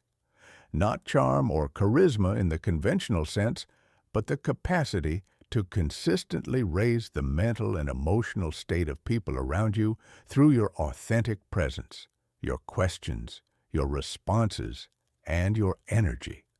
You develop this not by performing positivity, but by genuinely embodying it. When you've done the internal work, when your self-talk is genuinely clean, when your emotional regulation is genuinely developed, when your gratitude practice has genuinely shifted your baseline orientation, people feel it. Not because you're projecting it, because it's real and real things register. People who are struggling with their own negativity often find, when they spend time with someone who is authentically positive, that something shifts in them. They feel more capable. They start seeing options they couldn't see before. They feel, perhaps for the first time in a while, that things could actually work out. You can be that person for others. And the beautiful irony is that being that person, actively contributing to others' positive mental experience, is one of the most powerful reinforcements for your own. Chapter 11. The Elite Level. Advanced Mental Strategies that Change Everything. Everything in this program up to this point has been building toward something. The morning architecture, the resilience framework, the visualization protocols, the social environment design, these are the foundations. And they are powerful.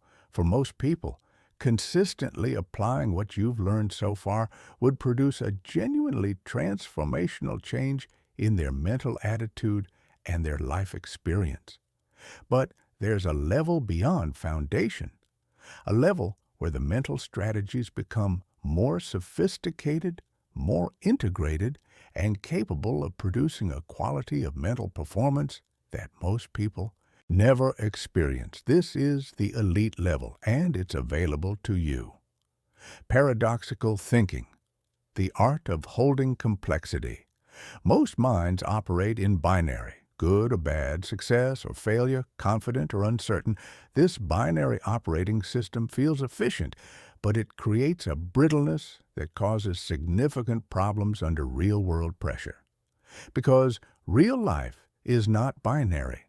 Real life is full of genuine complexity, real contradiction, and situations that can simultaneously be both difficult and valuable, both uncertain and promising, both painful and meaningful. Paradoxical thinking is the trained capacity to hold two seemingly contradictory truths at the same time. without forcing a resolution, without collapsing into confusion, and without the mental tension that binary thinking creates.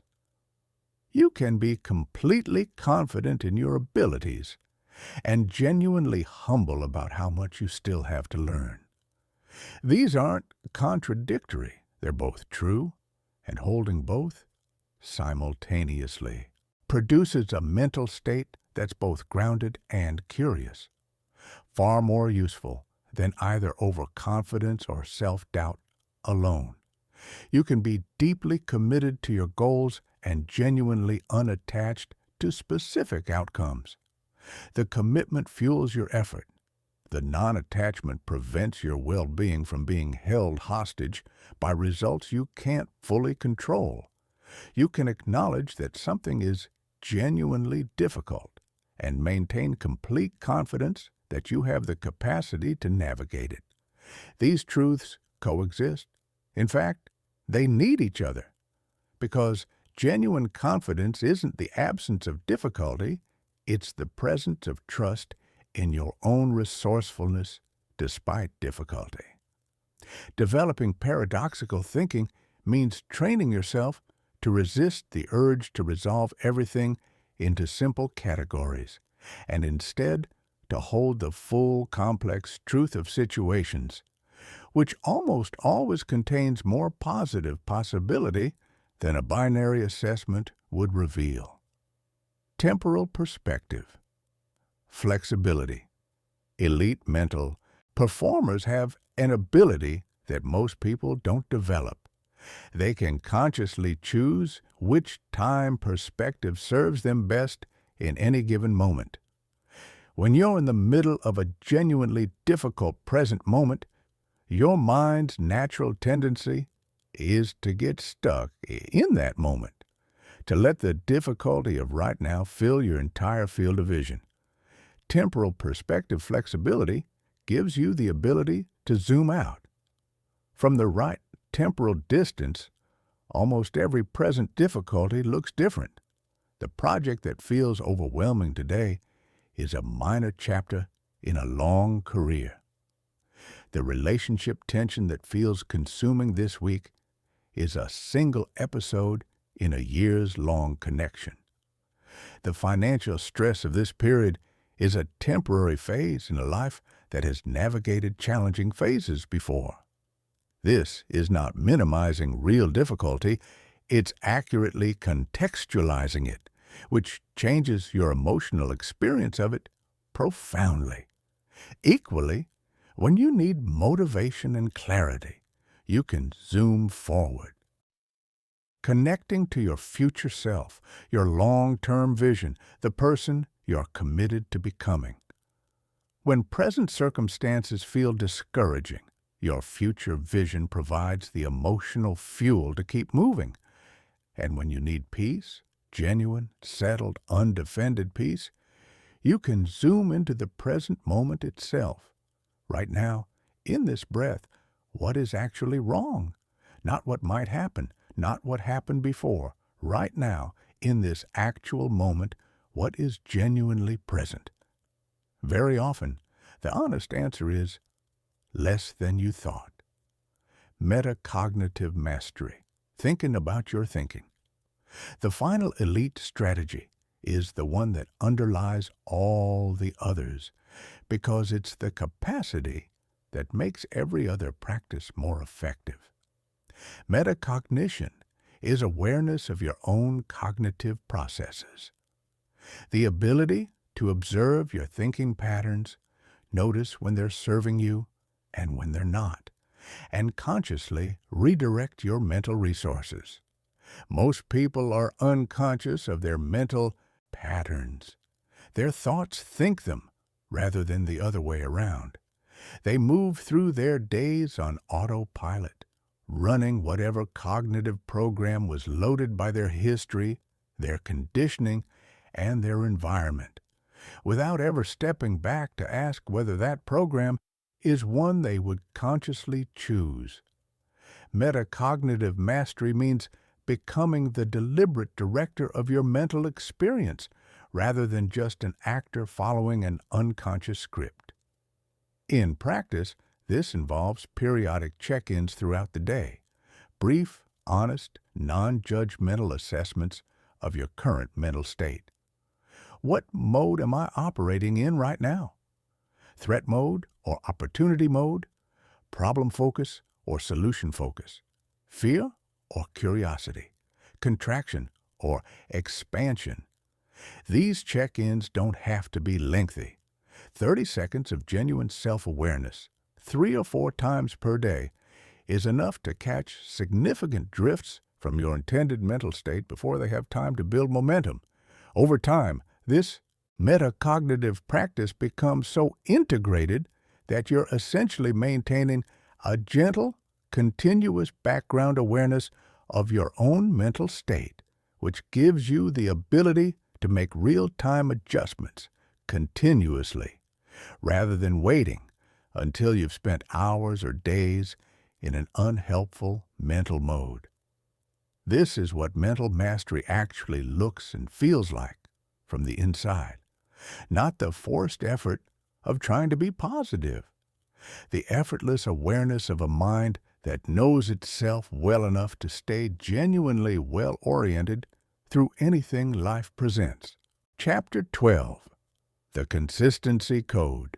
Why Most People Fail and How You Won't. Let's talk about the graveyard, not a literal one. But there is a graveyard in personal development, and it is filled with the best intentions, the most powerful breakthroughs, and the most sincere commitments that people have ever made about changing their minds and changing their lives.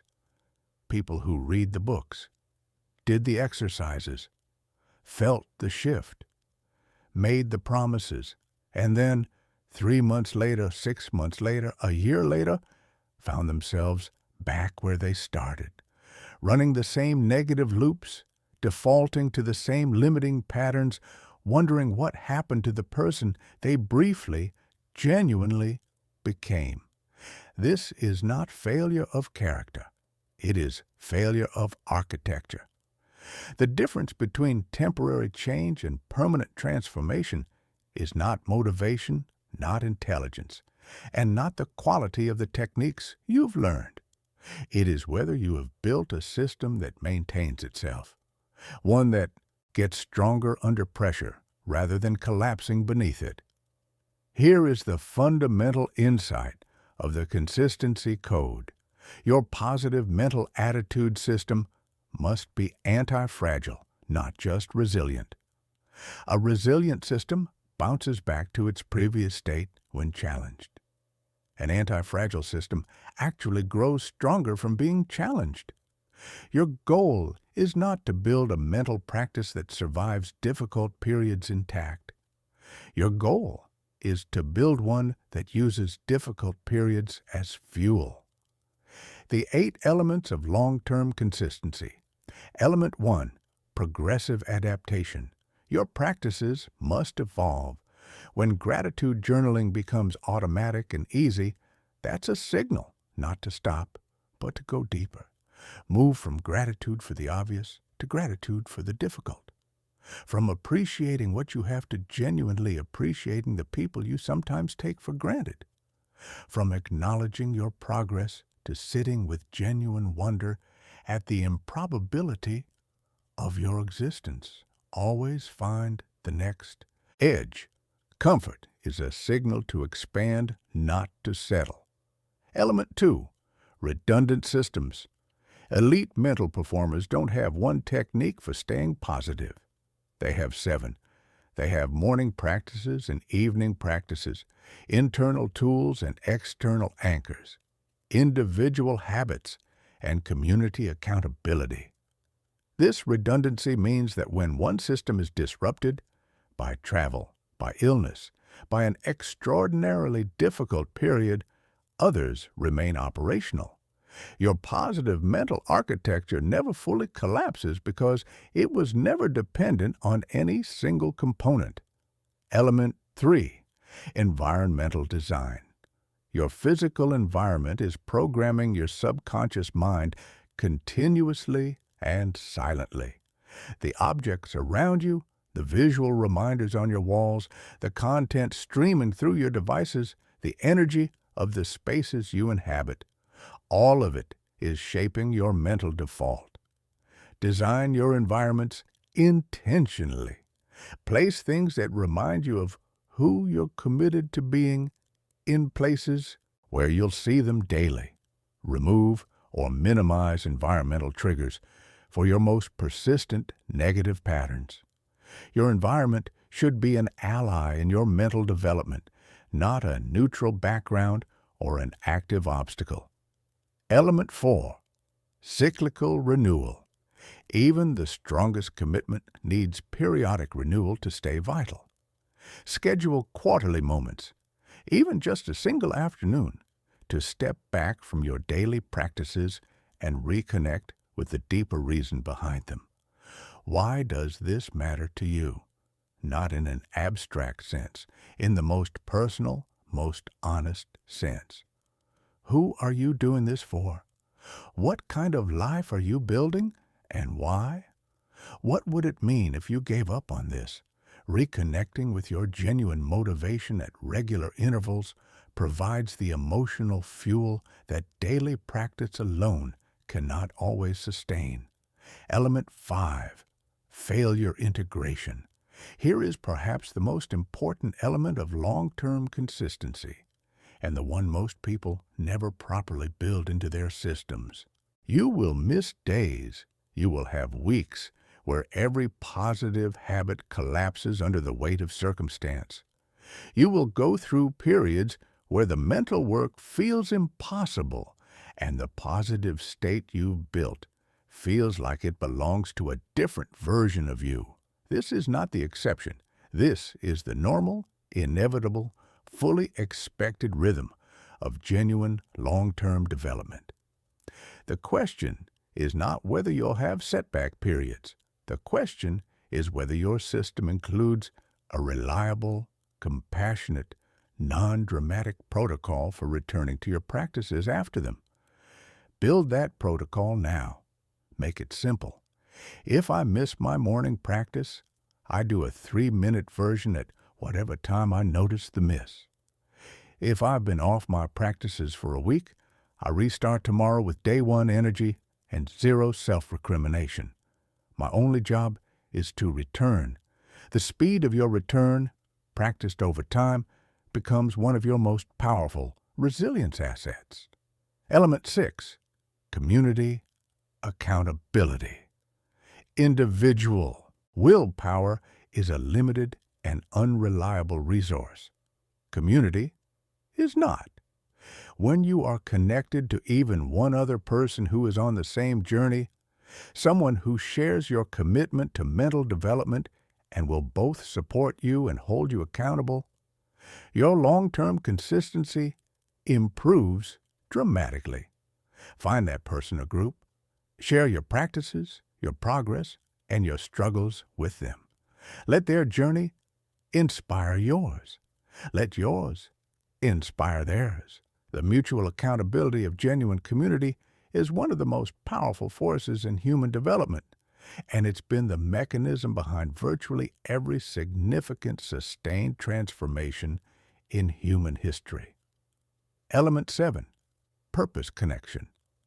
Short-term motivation is almost always personal. You want to feel better, perform better, achieve more. That's legitimate and useful. But it's not sufficient for the kind of decades-long commitment that produces genuine mastery. Long-term consistency requires connecting your mental development to something that transcends your personal outcomes. Maybe your commitment to unbreakable positivity is ultimately about the kind of parent you want to be, the kind of leader, the kind of friend, the kind of presence in the world. Maybe it's about proving to yourself and to everyone who told you that you were limited what a human being is actually capable of becoming. Whatever your deeper purpose is, find it, name it, and return to it whenever personal motivation runs thin. Purpose is the fuel that burns when everything else has run out. Element 8, identity anchoring. This is the final and most foundational element. All of the habits, techniques, and practices in this program are ultimately in service of one goal: a genuine identity shift. You are not trying to develop better coping strategies for a person who is fundamentally negative.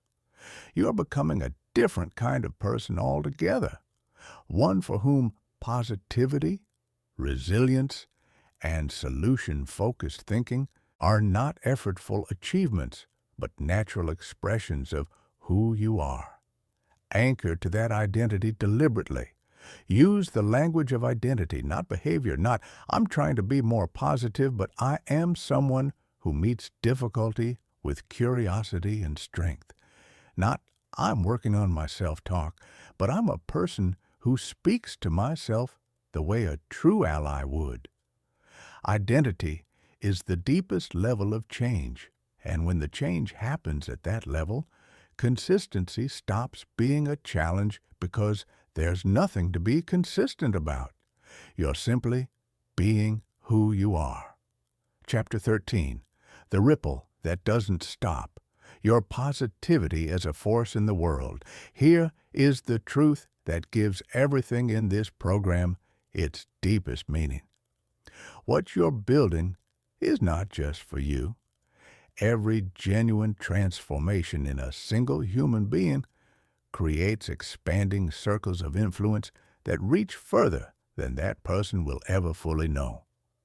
The parent who develops genuine mental resilience raises children who grow up believing that hard things can be navigated with grace, and those children carry that belief into every relationship, every workplace, every community they ever touch. The colleague who models solution-focused thinking in a difficult meeting gives permission to everyone in that room to raise their own standard.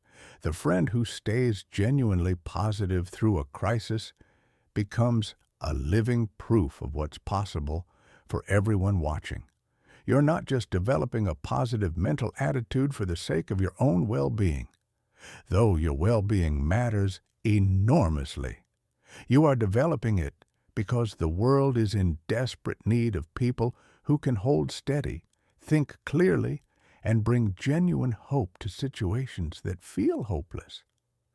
The world does not need more people who have read about positivity.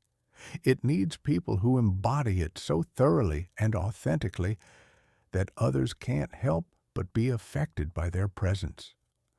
That is what this program is building toward, not just a better mental state, but a better quality of presence, one that becomes a resource for every person you ever encounter. Chapter 14, Integration, the Final Arrival. You have now moved through the complete architecture of an unbreakable positive mental attitude. You understand the neuroscience behind why this work is necessary and why it works. You have the 4 pillars: cognitive command, emotional agility, solution gravity, and forward vision as your structural foundation.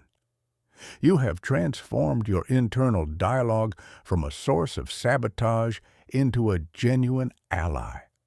You have a comprehensive gratitude practice that is literally rewiring your brain. You have a curated mental environment that supports rather than undermines your development. You have a resilience framework that makes difficulty useful rather than merely painful. You have visualization protocols that train your brain before real situations demand your best response.